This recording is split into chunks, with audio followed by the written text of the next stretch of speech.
বাপি presentation. পক্ষীকুল্লা ভোরের সময় ডাকত। মহামণি গৌতম তিনি ভোর সময়ে বিছানা ছেড়ে কমণ্ডলু হাতে লাঠি নিয়ে ভজন সাধনে বেরিয়ে যেতেন। তাই পক্ষীকুলকে বললেন, আজ রাত দিবপ্রহরের সময় আমি যখন আমার ওই বজ্রটা গাছের গায়ে যখন আঘাত হানব, তোমরা তখন কিজমিচ কিজমিচ করে ডেকে উঠবে। মহামণি গৌতম জানবে ভোর হয়ে গেছে, আমার ভজন সাধনে যাওয়ার সময় হয়ে গেছে। যখনই গৌতম মুনি ভজন সাধনে বেরিয়ে যাবে, তখন আমি তার রূপ ধরে অহল্যার সতীত্ব নষ্ট করব। এই বলে যখন রাত্রি দিবপ্রহর, ঠিক সেই সময় বজ্রটা নিয়ে গাছের গায়ে যখন আঘাত হানছে না, ঠিক সেই সময় পক্ষীগুলো কিজমিচ কিজমিচ কিজমিচ কিজমিচ করে ডাকছে।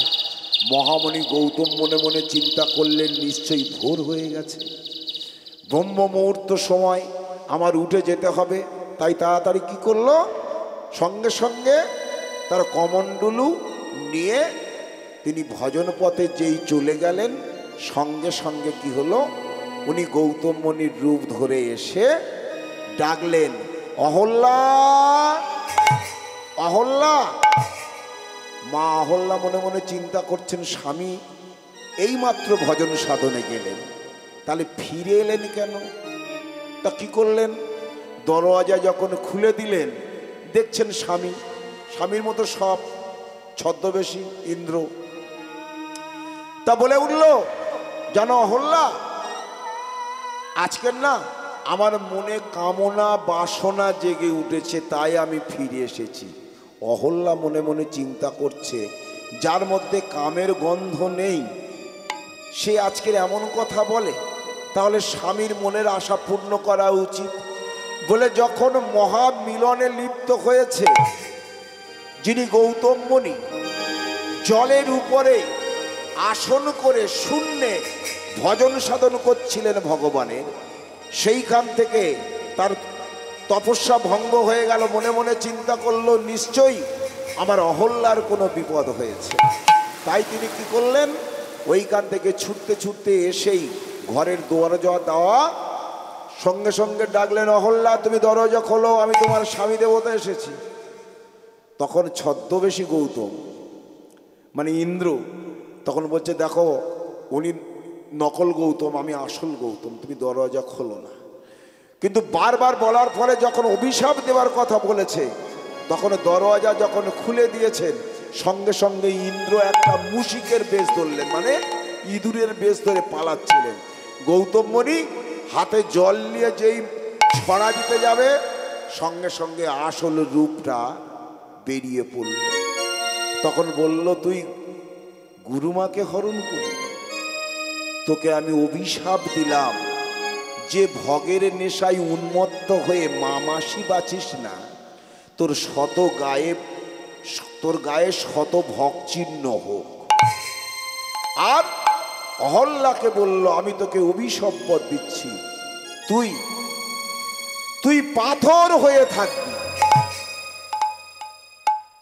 সঙ্গে সঙ্গে মা অহল্যা স্বামীর দুটি চরণ ধরে বললেন, স্বামী গো, অভিশাপ যখন দিলে তাহলে উদ্ধার হব কবে? তখন বলে উঠলেন, এটা সত্যযুগ, সত্যযুগের পরে দ্বাপর যুগ আসবে, তারপরে হবে ত্রেতা যুগ আসার ৬০,০০০ বৎসর পরে ভগবান রামচন্দ্র আসবে, তার পদস্পর্শে মানে তার পায়ের স্পর্শে ছোঁয়াতে তুই উদ্ধার হয়ে যাবে। তখন মনে মনে চিন্তা করছে, সত্যের পরে দ্বাপর, তারপরে ত্রেতা, তারপর ৬০,০০০ বৎসর পর রামচন্দ্র এলে তার পদস্পর্শে তবে আমি উদ্ধার হব।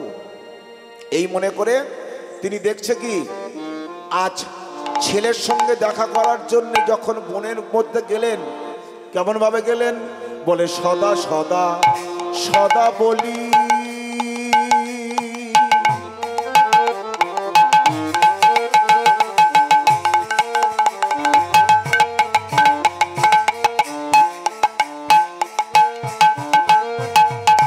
মায়া আমার ডাকিতে লাগিল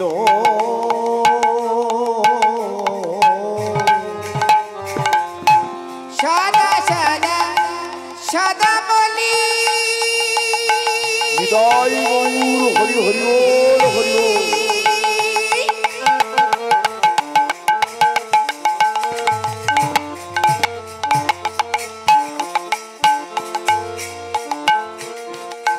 মায়া আমার ডাকিতে লাগিল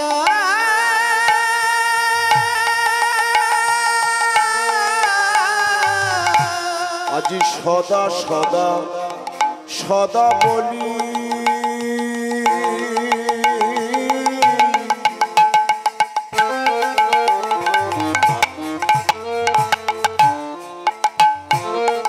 মায়া আমার ডাকিতে লাগিল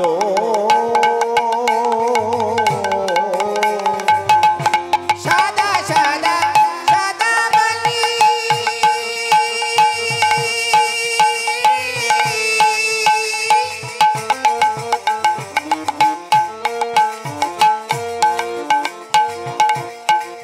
মায়া আমার ডাকিতে লাগিল আজ তপস্যায় ছিল সদা জানিতে পারি আরে তপস্যাতে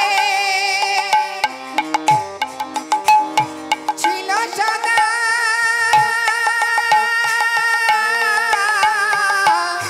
জানিতে পারিল আজ তপস্যাতে ছিল সদা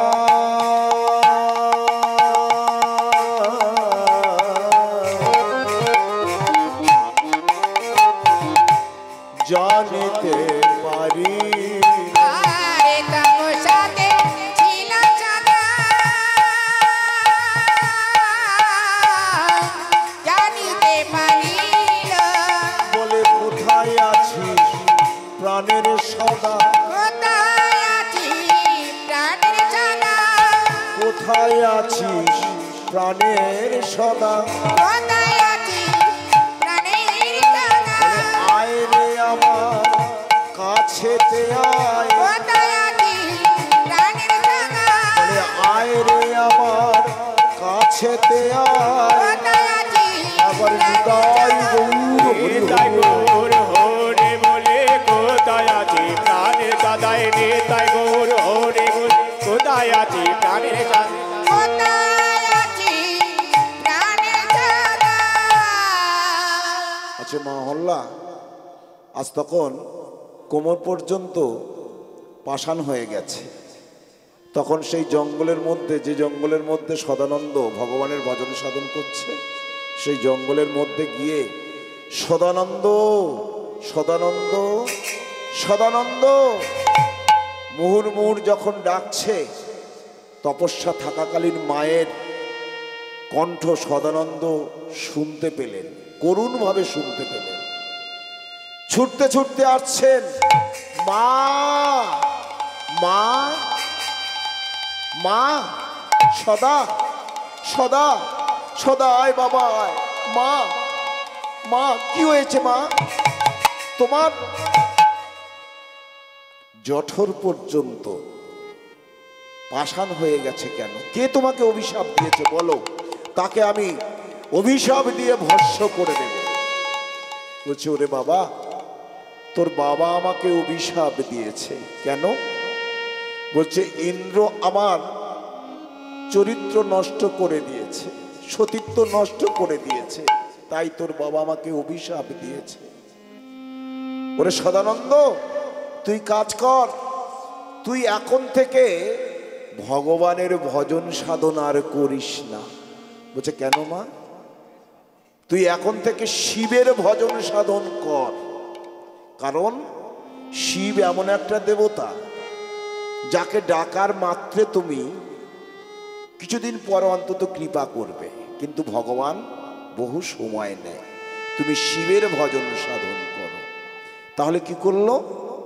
আজ সদানন্দ ভগবান শিবের সাধন ভজন করবে বলে ঠিক করেছে। বলছে, মা আমি শিবকে তুষ্ট করবই, তাহলে আমি কি বর চাইব?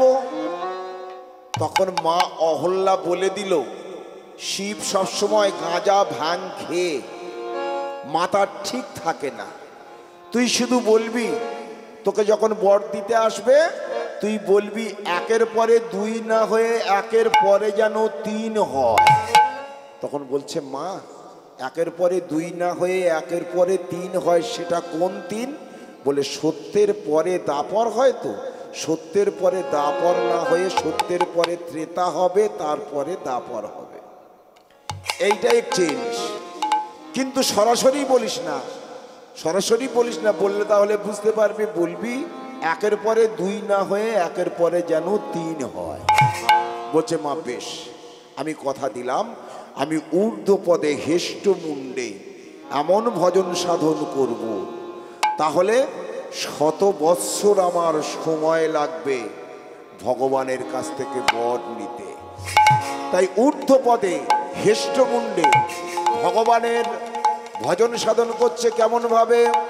ওম নমঃ শিবায়, ওম নমঃ শিবায়, ওম নমঃ শিবায়, ওম নমঃ শিবায়, ওম নমঃ শিবায়, ওম নমঃ শিবায়, ওম নমঃ শিবায়, ওম নমঃ শিবায়।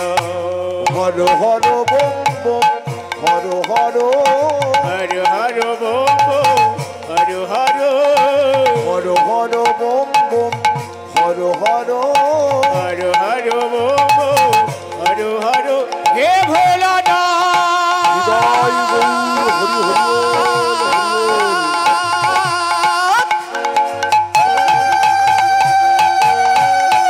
হে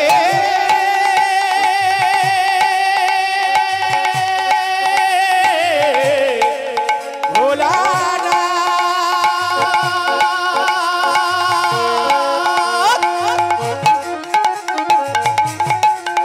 হে ভোলানাথ,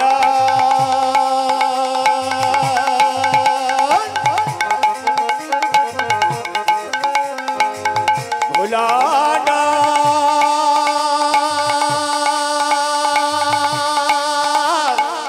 হে ভোলানাথ। ওম নমঃ শিবায়, ওম নমঃ শিবায়, ওম নমঃ শিবায়, ওম নমঃ শিবায়, ওম নমঃ শিবায়, ওম নমঃ শিবায়। Har Har bomb bomb, Har Har, Har Har bomb bomb, Har Har, Har Har bomb bomb, Har Har, Har Har bomb bomb, Har Har.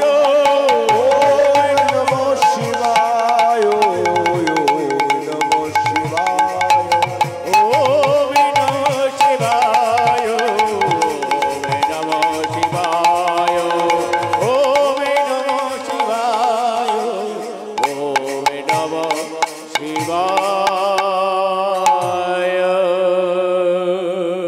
এমনি ভাবে 100 বৎসর সদানন্দ ঊর্ধ্ব পদে হেষ্টমুণ্ডে ভোলা মহেশ্বরকে ডাকছে। একদিন হরগৌরী পর্বত গৃহসিংহের উপরে বিহার করছিলেন, বিহার করা মানে বেড়াচ্ছিলেন। হঠাৎ সদানন্দের এই কাতর আর্তনাদ মা পার্বতী 100 বৎসর শুনে আসছে। তাই মা পার্বতীর খুব দয়া হয়ে স্বামী শিবকে বলছে, দেখো স্বামী, তোমার ভক্ত শিষ্য 100 বৎসর ঊর্ধ্ব পদে হেষ্ট মুন্ডে তোমার কঠোরভাবে সাধন ভজন করছে। তাহলে তুমি ভক্ত শিষ্যকে একটা বর দিয়ে এসো না। তখন বলছে পার্বতী, পার্বতী চলো আমরা দুজনেই যাই, ও কি চাই, যা চাইবে তাই দেব। তা মা পার্বতী কি করলেন, পাগলা ভোলাকে সঙ্গে করে নিয়ে যেখানে সদানন্দ না ঊর্ধ্ব পদে হেষ্টমুণ্ডে ভগবানের ভজন সাধন করছিল, ঠিক সেইখানে এসে ভোলা মহেশ্বর বলে উঠল, সদানন্দ সদানন্দ, তোমার তপস্যা তুমি ভঙ্গ করো, তোমার তপস্যায় আমি সন্তুষ্ট হয়েছি, তুমি কি বর চাও, যে বর চাও আমি তোমাকে সেই বর দেব। সদানন্দ তার তপস্যা ভঙ্গ করলেন, ঊর্ধ্ব পদ থেকে সেই পা নিচে এলো, মাথা উপরের দিকে। তখন বললেন, প্রভু আপনি যদি আমাকে বর দেন, এই বর দেন, একের পরে দুই না হয়ে একের পরে যেন তিন হয়। ভোলা মহেশ্বর গাঁজা ভাঙকে তো মাথা ঠিক নেই, তখন বলল, তথাস্তু, আমি তোকে এই বর দিলাম, তুই যা চেয়েছিস তাই পাবি। এখন মা পার্বতী তো খুব রেগে গেছে, তো বলছে, স্বামী ও একের পরে দুই না হয়ে একের পরে যেন তিন হয়, সেটা কোন তিন? ভোলা মহেশ্বর মনে মনে চিন্তা করলো, তাই তো বর চাইলো আর আমি দিয়ে দিলাম। আচ্ছা সদানন্দ, একের পরে দুই না হয়ে একের পরে কোন তিন? বলছে, প্রভু গো, সত্যের পরে দাপর, তারপরে ত্রেতা হবে তো, তা সত্যের পরে যেন ত্রেতা হয়, তারপরে যেন দাপর হয়। বলছে, কেন? ত্রেতা যুগ না হলে ভগবান রামচন্দ্র আসবে না, আর ভগবান রামচন্দ্র না হলে আমার মা উদ্ধার হবে না। বলছে, সে কি কথা? বলছে, হ্যাঁ, ত্রেতা যুগ হইলে 60 বৎসর পরে তবে ভগবান রামচন্দ্র আসবে, আর ভগবান রামচন্দ্র আমার মা যেখানে পাষাণ হয়ে আছে, ভগবান রামচন্দ্রের পদস্পর্শ না পেলে আমার মা উদ্ধার হবে না। তখন বলছে, বেশ, আমি যখন আশীর্বাদ করেছি তুই তাই পাবি, তুই তাই পাবি। তাহলে দেখা গেল, আমি একটু আগে বলছিলাম না যে ভগবানের রামচন্দ্রের চরণ দুটো বড় বাজে, ওনার পা লেগে একটা পাথর মানুষ হয়ে গেছে, ওই পা যদি নৌকায় লাগে নৌকাটা মানুষ হয়ে চলে যাবে। তাহলে দেখা গেল কথা মতো কাজ। ত্রেতা যুগ এলো, 60 বৎসর পরে ভগবান রামচন্দ্র এলেন, আর তার পাদস্পর্শে অহল্যা পাষাণ মুক্ত হলেন। তাহলে এইখানে তত্ত্বদর্শী কি বললেন?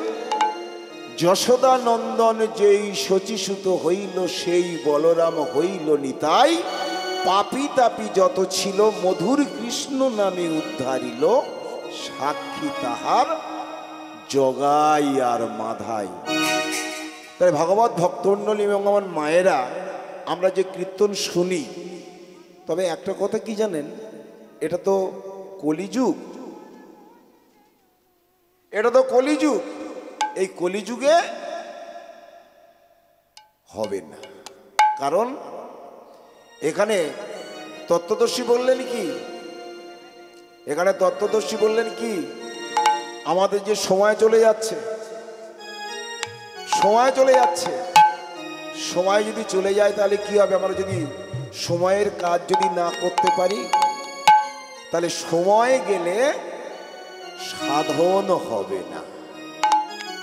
মনকে জিজ্ঞাসা করে দেখুন, সময় যদি অতিবাহিত হয়ে যায় তাহলে কিন্তু সাধন হবে না। বলে, দিন থাকিতে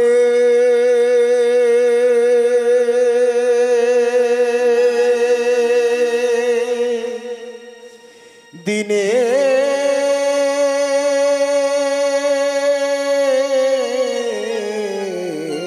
সাধন, ও মন কেন জানলে না,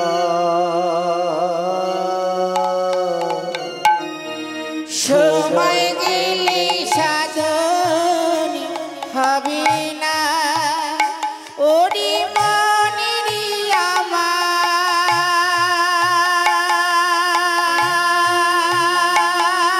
আমার সময় গেলে সাধন হবে না ওরে মনে রে আমার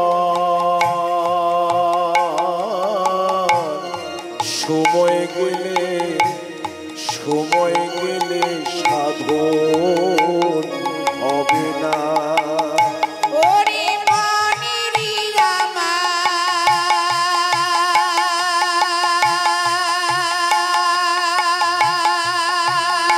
আমার সময় গেলে সাধন হবে না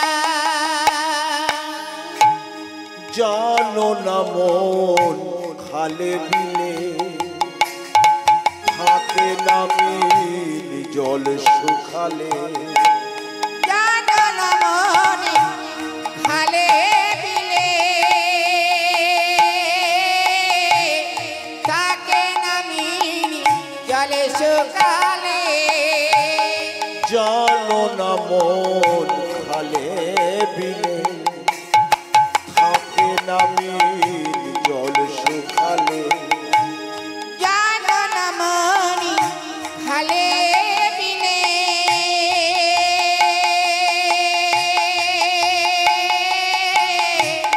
থাকে না মিল জলে শুকালে কি হবে তার পাখানে দিলে শুকনা মোহনা মনে রে শুকনা মোহনা সময় গেলে সাধন হবে না ওরে মনেরই আমার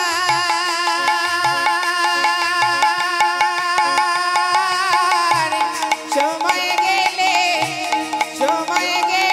সাধন হবে না আর অসময়ে কৃষি করে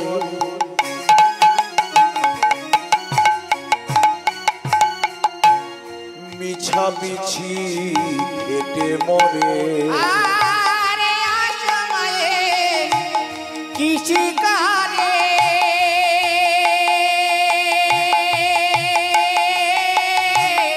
মিছামিছি খেটে মরে অসময়ে কৃষি করে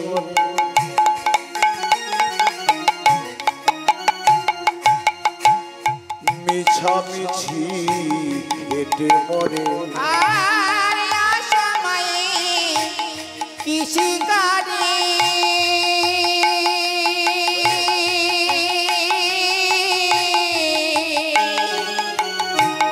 মিছামিছি খেটে মরে গাছ যদি হয় বীজের জোরে ওরে মন ফল তো ধরে না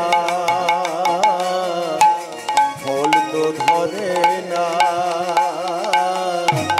সময় গেলে সাধন হবে না ওরে মনেরই আমার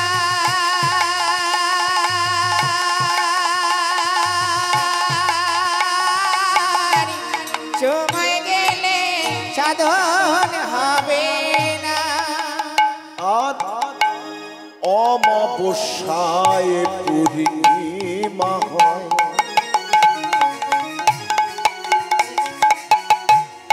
মহাযোগ সে দিনের উদয় আমাবর্ষা পূর্ণিমা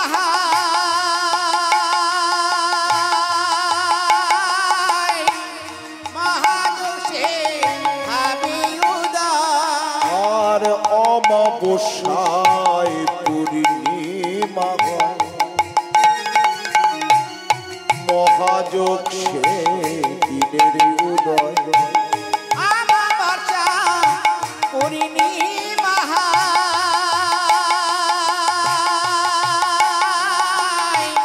মহাযোগ সে দিনে উদয়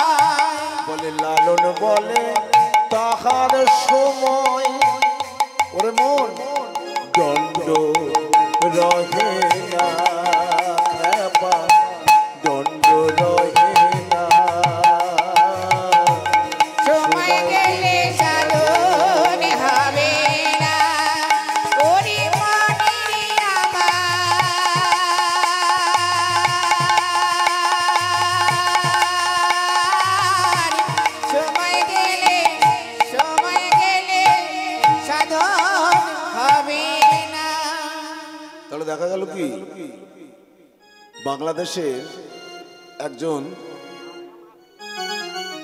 কবি বলা যায় বা শিল্পী বলা যায়, এই গানটা লিখেছেন কি তত্ত্বদর্শী বললেন, জানো না মন খালে বিলে থাকে না মিন জল শুখালে। দেখবেন যেখানে যে পুকুরে বা যে খালে জল থাকে না সেখানে মিন মানে কি, মাছ থাকে না। তাহলে দেখবেন যে হৃদয়ে ভক্তি নাই সে দেখে ভগবানও নেয়। তাহলে তো বললো কি, সময়ে যদি জলটা যদি ধরে রাখা যেত, জানো না মন খালে বিলে থাকে না মিন জল শুখালে, কি হবে তার বাখান দিয়ে শুকনা মোহানা। জল যখন বেরিয়ে শুকনা হয়ে যাবে তখন তার সেই যে পথে জল ঢোকে শুকনো অবস্থায় সেখানে দিলে কি জল থাকবে, কি থাকবে না। আর কি বললেন, অসময়ে কৃষি করে মিছামিছি খেটে মরে।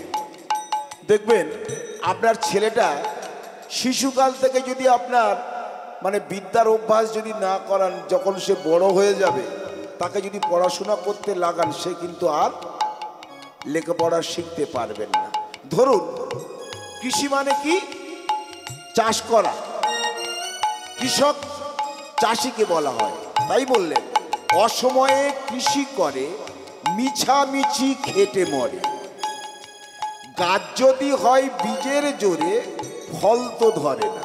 অতএব দেখবেন আপনারা যদি বর্ষাকালে, ঘোরতর বর্ষাকালে যদি আলু চাষ করেন কি হবে, হয়তো গাছ হবে কিন্তু বর্ষার জন্য কিন্তু আলু সব পচে নষ্ট হয়ে যাবে। সেই জন্য বললেন তাহলে সময় থাকতে কিন্তু সব কিছু করার প্রয়োজন। অমাবস্যায় পূর্ণিমা হয়, অমাবস্যা চলে যাবার পরে পূর্ণিমা আসে, মহাজন সে দিনের উদয়। তাহলে দেখা গেল সেই চন্দ্রদেব সে কিন্তু আকাশে উদয় হয়। তাই তস্মদর্শী বললেন, পণ্ডিতগণ বললেন, সময় থাকতে থাকতে যদি আপনারা সময়ের কাজ সময়ে করেন তাহলে কিন্তু দেখা যাবে আপনাদের ঠিক জিনিসটা বজায় থাকবে। আর অসময়ে যদি কোনো কাজ করেন তাহলে দেখবেন আলুর মতো শুধু গাছ হবে কিন্তু ভিতরে ফল ধরবে না। তাই আমি আমার কর্তৃপক্ষকে বলছি, আমার পরে কি আপনারা কেউ রাখা নাম করবেন, রাখা ডাক রাখবেন আপনারা? তাহলে আপনারা চলে আসুন, আমার তো সময় হয়ে গেছে। তাহলে এখানে তত্ত্বদর্শী কি বললেন গো, এখানে তত্ত্বদর্শী কি বললেন, এখানে তত্ত্বদর্শী বললেন ভক্ত আর ভগবানের মিলন এইখানে রাখলাম। তাই এখানে কি বললেন, বলে এইখানে রহিল আমার লীলার মাধুরী, এইখানে রহিল আমার লীলার মাধুরী, এইখানে রহিল আমার লীলার মাধুরী, এইখানে রহিল আমার লীলার মাধুরী। চারবদনে সবাই মিলে বল গৌর হরি, চারবদনে সবাই মিলে বল গৌর হরি, চারবদনে সবাই মিলে বল গৌর হরি বল, হরি বল, হরি বল, হরি বল, হরি বল, হরি বল, হরি বল, হরি বল। রাধে রাধা গোবিন্দ জয়, রাধে রাধা গোবিন্দ জয়, রাধে রাধা গোবিন্দ জয়, রাধে রাধা, রাধা গোবিন্দ জয় রাধে, রাধা গোবিন্দ জয় রাধে, রাধা গোবিন্দ জয় রাধে, রাধা গোবিন্দ জয় রাধে, রাধা গোবিন্দ জয় রাধে, রাধে রাধা গোবিন্দ জয় রাধে, রাধে রাধা গোবিন্দ জয় রাধে, রাধে রাধা গোবিন্দ জয় রাধে, রাধা গোবিন্দ জয় রাধে, রাধা গোবিন্দ জয় রাধে, রাধা গোবিন্দ জয় রাধে, রাধা গোবিন্দ জয় রাধে, জয় রাধে।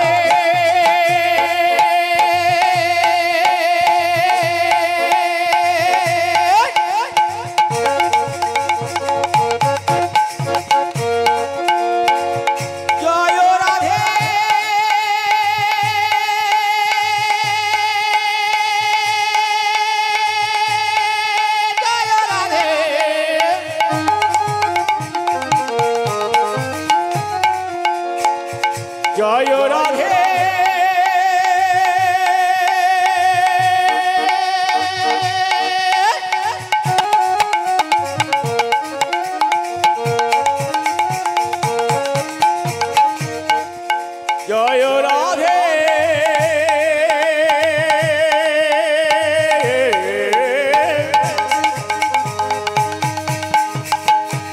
রাধে জয় রাধে